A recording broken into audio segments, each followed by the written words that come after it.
தேவனால் எல்லாம் கூடும் தொடர்கிறது. தேவனால் எல்லாம் கூடும் நிகழ்ச்சி தொடர்கிறது. அது 30 வருஷத்துக்கு முன்னால் சென்னையில் இருக்கும்போது பண்ணியிருந்தேன். திரும்ப மறுபடியும் கேட்டாங்க, எல்லோரும் கேட்டாங்க. பிறகு அப்டேட் பண்ணியிருக்கோம், கொஞ்சம் மாற்றம் பண்ணி. அதே போல் இனி தப்பி பிழைக்குமா இந்த உலகம். கொஞ்சம் நாளைக்கு முன்னாடி இவங்க பார்த்துருப்பீங்க, சூரியன் வெடித்து சிதறியது. படிச்சிங்களா? தெரிஞ்சிருக்கீங்களா? 6 மாதத்துக்கு முன்னால் நான் எழுதியிருக்கோம். ஏன்னா நான் காலேஜ் படிக்கும் போது அமெரிக்கன் ரிப்போர்ட்டர் அப்படின்னு பத்திரிகையில் சூரியன் வெடித்து சிதறம்னு ஒரு ஆர்டிக்கல் எழுந்தார். அவர் என்ன சொல்கிறாருன்னா, சூரியன் ஒரு நொடி எரிந்து பிரகாசம் எத்தனையோ கோடிக்கணக்கான கேலன் எரிபொருள் தேவை, அது தீர்ந்து போகும் நிலை ஏற்படும். அப்போ சூரியன் மாற்றம் ஏற்பட்டு வீழ்த்தி சிதறும். நம்ம வேதம் தான் சொல்லுவோம், சூரியன் தன் ஒளி கொடாதிருக்கும், அந்தகாரப்படும், சந்திரன் அந்தகாரப்படும். அப்போ இப்போ சொல்லி 6 மாதத்துக்கு பிறகு இப்போ நடந்திருக்கு. ஆனால் வேதாகம் ஒரு அற்புதமான புஸ்தகம். அதை பற்றி பேசுகிறதே எனக்கு ரொம்ப மகிழ்ச்சி. இயேசுவை பற்றி பேசுவது ஒரு இனிமையான அனுபவம். ஏன்னா ஏன் என் இடத்துல கேட்பாங்க, ஏன் எப்போ பார்த்தாலும் இயேசு இயேசுன்னே பேசுகிறீங்கன்னு. நான் சொன்னேன், எப்போ பார்த்தாலும் பேசுகிற மாதிரி வேறொரு பேர் சொல்லு. வேற இல்லையே, வேறொரு இல்லையே, பேசுகிற அளவுக்கு தகுதியும் இல்லை, இனிமையும் இல்லை. என்னுடைய மீட்பர் அவர். எனக்கு எல்லாம் செய்து முடிச்சுட்டேன், கூடவே இருக்கிறேன்னார். மறுபடியும் வருவேன், வர மாட்டேன், உங்களை கூட்டிகிட்டு போவேன்னு சொல்லியிருக்கார். இதுக்கு மேலே என்ன வாக்குத்தத்தங்கள் வேண்டும்? அடுத்தது, அதனால் என்னுடைய தேவன் எனக்கு வெளிப்படுத்தவில்லை. சர்ச்சஸில் பேசுவேன், சபைகளில் பேசுவேன், பாஸ்டர்ஸ் மீட்டிங்கில் பேசுவேன், விவாதங்களில் பேசுவேன். அடுத்தது புத்தகமாக வெளியிடுவேன். இப்போ ஒரு ஆர்டிக்கல் எழுதிட்டுருக்கிறேன், தற்கால கிறிஸ்தவனின் தற்கால மூட நம்பிக்கைகள். பைபிளில் இல்லை மூட நம்பிக்கை, கிறிஸ்தவத்துக்குள்ளே இல்லை, இல்லைக்கிற ஆட்களுக்குள்ளே நிறைய இருக்குது. அவங்க எல்லாம் ஒன்றுன்னா பப்ளிஷ் பண்ணுவேன். இப்போது அதில் ஒன்று தான் கிறிஸ்தவருடைய வருஷப்பிறப்பு என்றைக்கு. எல்லா மதத்தினருக்கும் இருக்குல்ல, கிறிஸ்தவனுக்கு இல்லையா? இருக்குது, நம்ம இன்னும் கண்டுபிடிச்சிக்கல. நேற்று ஒரு பாஸ்டர்ஸ் மீட்டிங் அதெல்லாம் பேசி வந்திருக்கிறேன். எல்லோரும் பிரயோஜனமானச்சியா, நீங்கள் எல்லாத்தையும் ஃபேமிலேட் பண்ணுங்கள், புஸ்தகம் போடுங்க, எல்லாம் செய்வோம் அப்படின்னு சொல்லிட்டு வந்திருக்கேன். அதனால் கிறிஸ்தவர்கள் இன்றைக்கு வேதத்தை ஆர்வம் காட்டி படிக்கணும். ஆர்வம் காட்டுறது மட்டும் இல்லை, அதில் என்ன சொல்லியிருக்குதுங்களோ படிக்கணும். அது அவங்க ஒரு நாளும் ஏமாற்றப்படவே மாட்டாங்க, வேறு யாரிடமும் போக வேண்டியதில்லை, தெளிவாக இருக்குது. நான் என்ன சொல்கிறேன்னா, இன்றைக்கு கிறிஸ்தவர்கள் கிறிஸ்துவ நம்முடைய அப்பா, அதுவும் நம்ம சுவீகார பிள்ளைகள், பெத்த பிள்ளை இல்லை, சுவீகாரம். அப்போ பெத்த பிள்ளையை விட சுவீகார பிள்ளைக்கு தான் அதிக உரிமைகள் இருக்குல்ல. சுவீகாரம் எடுத்துக்கிறோடைய அசையும் சொத்து, அசையா சொத்து எல்லாம் எழுதி வச்சுக்கணும். அப்போ எல்லாம் உரிமை பாராட்ட முடியும். ஆனால் அதே சமயத்தில் சுவீகாரம் எடுத்துக்கிட்டவனுக்கு உண்மை உள்ள பிள்ளையா, அந்த சுவீகாரம் எடுத்தவர் அவருடைய கேரக்டர் என்ன, அவருக்கு எது பிடிக்கும், அதெல்லாம் பார்த்து அதன்படி வாழ்ந்தா. இல்லைன்னா சொந்த பிள்ளையே அடித்து தொடுத்துருவாருன்னா, இதை அடித்து தொடுத்துருப்ப கஷ்டமான காரியம் இல்லை. நம்மலாம் காட்டு ஒலிவ மரங்கள் ஒட்ட வைக்கப்பட்டிருக்கிறோம். கிறிஸ்துவோடு கூட இணைக்கப்பட்டிருக்கிறோம். அவருக்குள்ளே கனி தரும்படி தரணும். அதனால கிறிஸ்தவர்கள் சுவிசேஷ ஊழியம், இந்த உன்னிடத்தில் கேட்குற யாருக்கும் பதில் சொல்லும்படி உனக்கு திராணி இருக்கணும்னு பவுல் தீமோத்தேயுக்கு சொல்றாரு. அது மட்டும் இல்லை, பொறுமையோடு சொல்லுவேன், கேள்வி நிதானமா பதில் சொல்லு.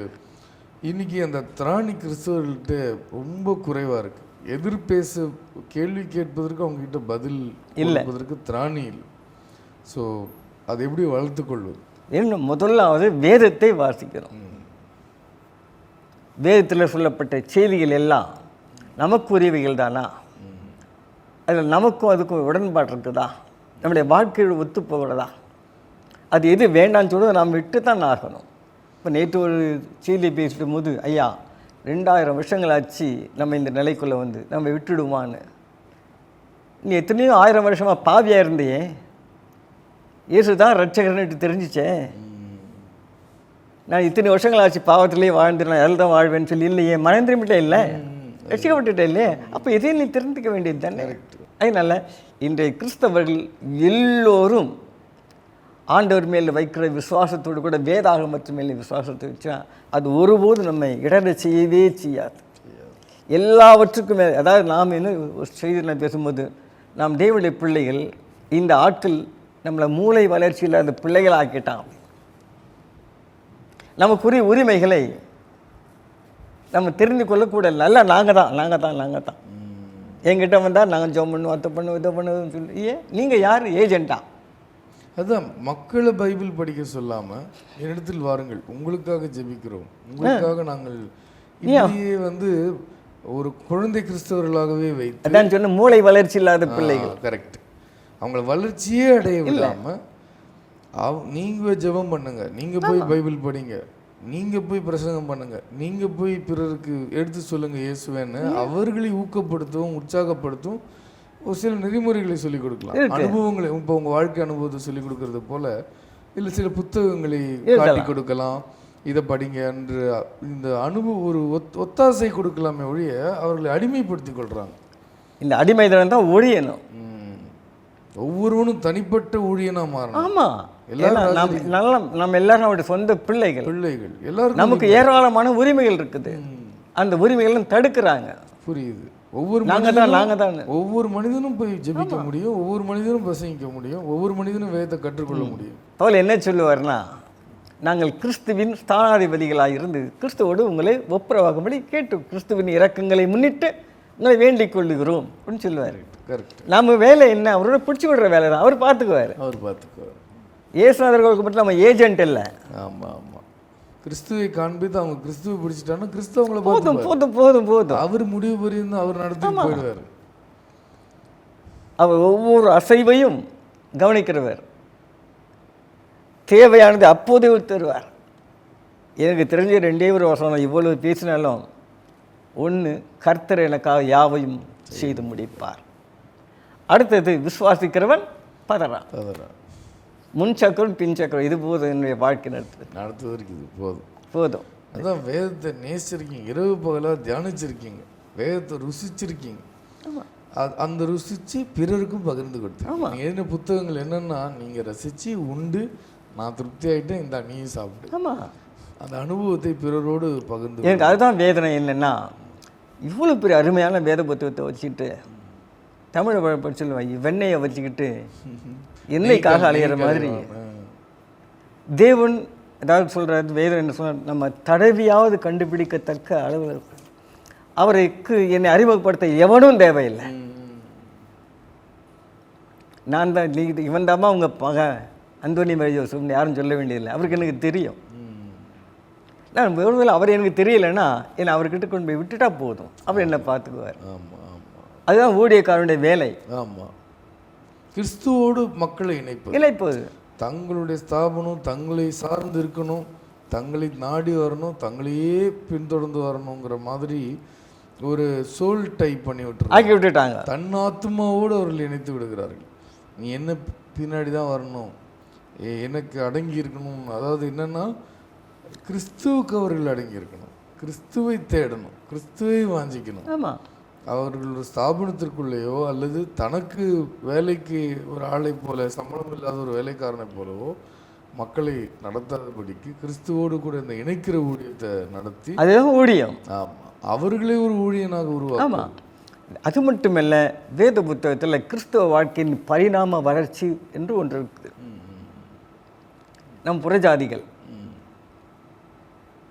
அங்கே ஆரம்பிக்கிறோம், பிறகு நாம் கிறிஸ்துவை விசுவாசிக்கிறோம், விசுவாசிகள் ஆகிறோம், விசுவாசத்தின் மூலமாக தேவனுடைய பிள்ளை ஆகிறோம், தேவனுடைய பிள்ளையாக இருக்கிற நாம் சீஷர் ஆகிறோம், சீஷரான பிறகு ஊழியக்காரர் ஆகிறோம், ஊழியக்காரரான பிறகு கிறிஸ்துவின் சிநேகிதர் ஆகிறோம்.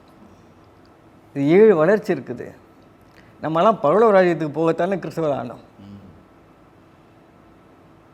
இல்லை, ஒரு பாஸ்டர்ஸ் மீட்டிங்கில் ஒரு கேள்வி கேட்டாங்க.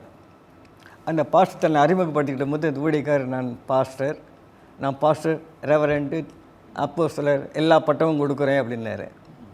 அந்த பாஸ்டர்ஸ் மீட்டிங் நானும் போயிருக்கிறேன். அப்படி பல கேள்வி கேட்டார். கேட்கும்போது சொன்னார், நான் கேள்வி கேட்பேன், நீங்கள் பதில் தரணும், கையை உயர்த்தணும் அப்படின்னு சொன்னார். சரின்னு எல்லாரும் ஒத்துக்கிட்டாங்க. பல கேள்வி கேட்டார், அவங்களால முடிஞ்சவரும் பதில் சொன்னாங்க, சொல்லலை. கடைசியாக ஒரு கேள்வி கேட்டார், இந்த கூட்டத்தில் பரலோகம் போக யார் தயாராக இருக்கிறீங்கன்னு கேட்டார். யாரும் தூக்கலை என்ன தவிர. அவர் கேட்டார், என்ன நீங்கள் போயிடுவீங்களான்னு. கட்டாயம் போயிடுவேன் அப்படின்னு. எல்லாரும் என்னை திரும்பி பார்த்தாங்க. கடைசி உங்களை பார்த்துக்கிறேன்னு சொன்னார். அவர் என்னை பார்க்கல. ஏன் பார்க்கல? நான் டாக்டர் பட்டம் கொடுக்குறேன், ரெவரண்ட் பட்டம் கொடுக்குறேன், நானே போக மாட்டேன், என்னோட மனசாட்சி நல்லா இல்லை, நீ போயிடுவியா அப்படி நெச்சிக்கிட்டாரோ என்னமோ தெரியல. இல்லைட்டா அவர்கிட்ட ஏயா போயிட்டு நம்ம வம்பு இழுத்துக்கணும்னு போட்டுல. நான் பரலோகம் போக தானே கிறிஸ்தவனாக இருக்கிறேன். நம்ம அதில் என்ன சந்தேகம்? பின்ன என்ன? அப்போ என்னையும் அவர் அப்படி கேட்கணும் இல்லை? அது கேள்வியே இல்லையே, அது கேள்வியே இல்லையே. இயேசு ஏற்றுக்கொண்டவர்கள் நித்திய ஜீவன் வாக்கு பண்ணியிருக்காரு. நித்திய ஜீவனை நானா போய் சம்பாதிக்கணும், நானா போய் அவர் தான் சம்பாதிச்சு வச்சுட்டாரு. நான் மகா பரிசுத்தமான ஜீவனை கொடுப்பேன் என்பதே அவர் நமக்கு வாக்கு தத்துவம். அவர் வாக்கு மாறுவது இல்லையே, அதுல என்ன சந்தேகம்? நான் முற்றும் புனிதன் ஆயிட்டேன், முற்றும் ஆயிட்டேன்னு நான் நினைக்கல. அப்படிலாம் இல்லை. இப்போ வந்தாருன்னா அவர் போகக்கூடாது இருக்கார். நான் தப்பு பண்ணினா உடனே ஆவியான உணர்த்துக்கிறேன். நான் அடுத்த வாரம் வரைக்கும் ஆராதனைக்கு வந்து பாவியாக என் மேல் கிருபையாயிரும் ஆண்டவரே அப்படின்னு சொல்ல தேவையே இல்லை. அவர் ஜீவனுள்ள தேவன், நம்மளோடு உடனே இடைப்பட போறாரு, அவரோட ஒப்புரவாக போறோம். இதுல என்ன இருக்கு? உறவில் தானே ஒப்புரவு. உறவு பிரிக்கல, உறவில் தான் ஒப்புரவு. அதனால அது இலவசமான ஈவு, அது என் தகுதி பார்த்து கொடுக்குற ஒரு விஷயமே இல்லை. அதுல என்ன சந்தேகம்னு தெரியல.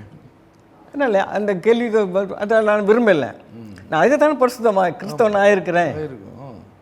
நான் முழுமை பெற்றுட்டேன்னு சொல்லலை. ஆமாம், இல்லை முழுமை பெறணும்னு அவசியம் இல்லை பரலோகம் செல்வதற்கு. இயேசுவை ஏற்றுக்கொண்டு இயேசுவை பின்பற்றுகிறோம், அவ்வளோதான். பின்பற்றும் போது வளர்ந்து கொண்டே போகிறோம். வளர்ந்து முடிஞ்சிட்டேன்னு ஒன்றும் கிடையாது, முடியல. ஆனால் வளர்ச்சியின் அடிப்படையில் இல்லை பரலோகம். அவர் ஏற்றுக்கொண்டதுனால பரலோகம். அவருடைய பிள்ளையாகிட்டோம் இல்லையா? இப்போது என்னுடைய பிள்ளை பக்கத்து வீட்டு பிள்ளையோட கொஞ்சம் அறிவு குறைவுன்னு வச்சுப்போம், இல்லை பக்கத்து வீட்டு பிள்ளையோட கொஞ்சம் பலவீனம்னு வச்சுப்போம். ஸோ என் பக்கத்து வீட்டு பையனுக்கு அறிவு அதிகம், பலன் அதிகம்னு சொத்து பக்கத்து வீட்டு பையனுக்கு எழுதுவேன். என் பிள்ளைக்கு தான் என் சொத்து. பிள்ளை அவர் பிள்ளையாகும்படி அதிகாரம் கொடுத்தாருன்னா பரலோகம் எந்த தானே, அவர் சொத்து எந்த தானே, அதிகாரம் கொடுத்தாரு, பெரிய அதிகாரம் இல்லை. அதனால் எனக்கு அந்த சந்தேகம் எனக்கு இல்லை. அவருக்கு ஏன் சந்தேகம் தெரியல. ஆகவே இன்றைக்கி நீங்கள் உங்களுடைய வாழ்க்கை வந்து எங்களுக்கு ரொம்ப பிரயோஜனமாக இருக்குது.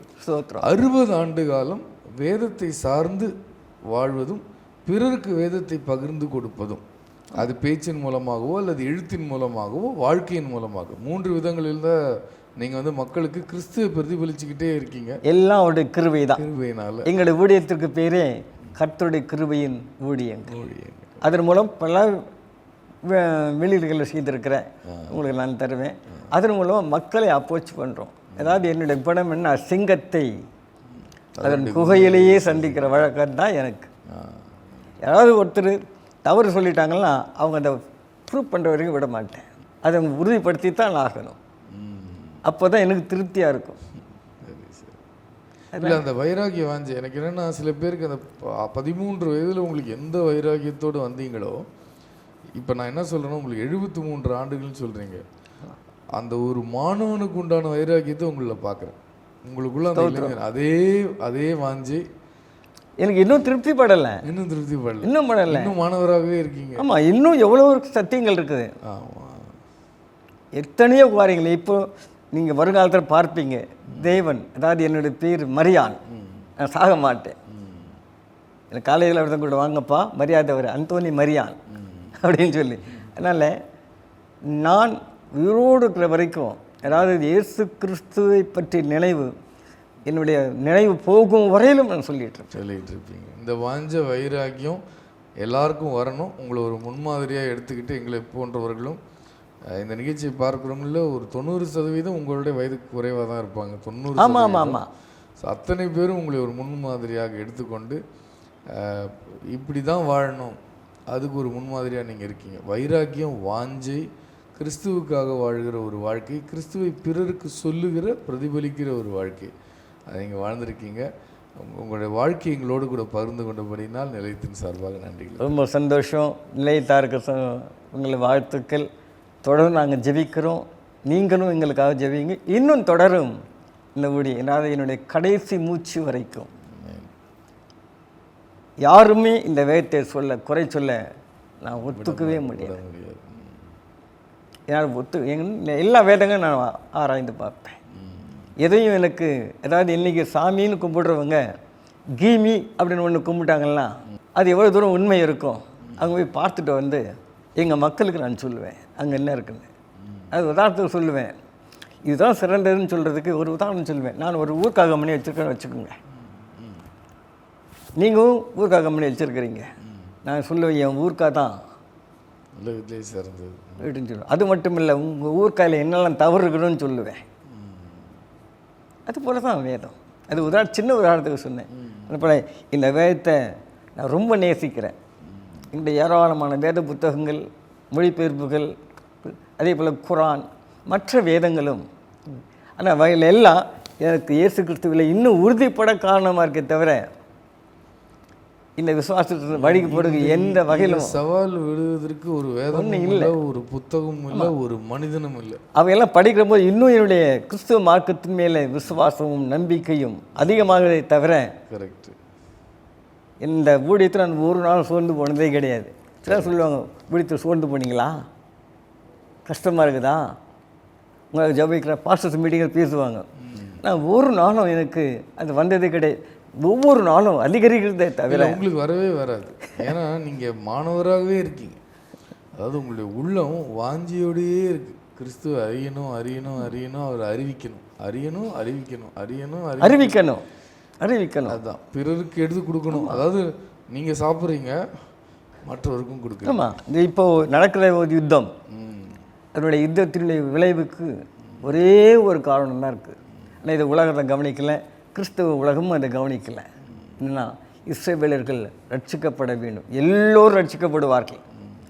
ரோமர் 11:25-26 அது நிறைவேறுவதற்காகத்தான் அந்த யுத்தம் நடக்குது. யுத்தத்தினுடைய விளைவு இஸ்ரவேலர்கள் ரட்சிக்கப்படுவார்கள். இதுவரையில் இஸ்ரவேலில் பாதி பேர் மனம் திரும்பல. அவர்கள் ஒருத்தர் கூட இல்லாமல் இந்த புறஜாதிகளாக நாம் எல்லாரும் ரட்சிக்கப்படுவோம் என்பதற்கு எங்கே இல்லை. இப்போ நம்ம வரைக்கும் ரட்சிக்கப்பட்டுருமா, அதை நம்ம பாதுகாத்து கொள்ளணும். அந்த ரட்சிப்பு எழுந்து விடவே கூடாது. ஏராளமான தடைகள், இடையூறுகள் இருக்குது. அதையெல்லாம் தாண்டி வேதத்தை நேசிக்கணும், வேதத்தை வாசிக்கணும், அது என்ன சொல்லுதுன்னு நாம் அப்பியசிக்கணும், மற்றவர்கள் சொல்லிக் கொடுக்கணும். கிறிஸ்து சீக்கிரமாக வருவார், நம்ம தலைமுறையிலே வருவார் நான் நம்பிக்கிட்டு இருக்கேன். ஆதாரங்கள் என் கைவசம் இருக்குது. சரித்திரம், உலக சரித்திரமே தேவனுடைய கடிகாரம் மிக துல்லியமாய் நிறைவேறிட்டு இருக்குது. அந்த கடிகாரம் முடிவுக்கு இந்த பூமி சார்ந்த கடிகாரம் வரும். இந்த ஜூலியன் கேலண்டர்னு சொல்கிறோமே, முடிவு வரும், தேவனுடைய கேலண்டர் ஆரம்பிக்கும். அந்த நாளுக்கான எதிர்பார்த்திருக்க நம்ம எல்லோரும் அங்கே போய் சேரணும். உங்கள் ஊழியத்தை கருத்தர் ஆஸ்வதிக்கிறோம், இந்த சேனலை கருத்தர் ஆஸ்வதிச்சு என்னை போல் அநேகருக்கு நீங்கள் பிரயோஜனமாக இருக்கும். ஆண்டவருடைய நாமத்திற்கு கோடா கோடி சோத்திரம் உண்டாவதாக. ஆமே. ரொம்ப சந்தோஷம். பிரியமானவர்களே, இன்றிலிருந்து நாம் ஒரே ஒரு பாடத்தை கற்றுக்கொண்டோம். அந்த பாடம் வேதத்தை வாசிப்பது.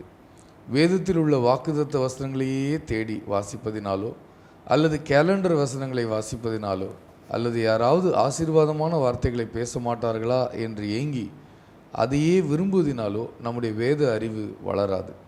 வேதத்தை முறைப்படி படிக்க வேண்டும், புரிந்து கொள்ள வேண்டும், ருசிக்க வேண்டும், அதன்படி வாழ நம்மை ஒப்பு கொடுக்க வேண்டும், அதை பிறரோடு பகிர்ந்து கொள்ள வேண்டும். அந்த வாஞ்சை மரணபரியந்தம் நமக்கு இருக்க வேண்டும் என்று ஐயா நமக்கு ஒரு உதாரணமாகவும் நமக்கு சவாலாகவும் இருக்கிறார்.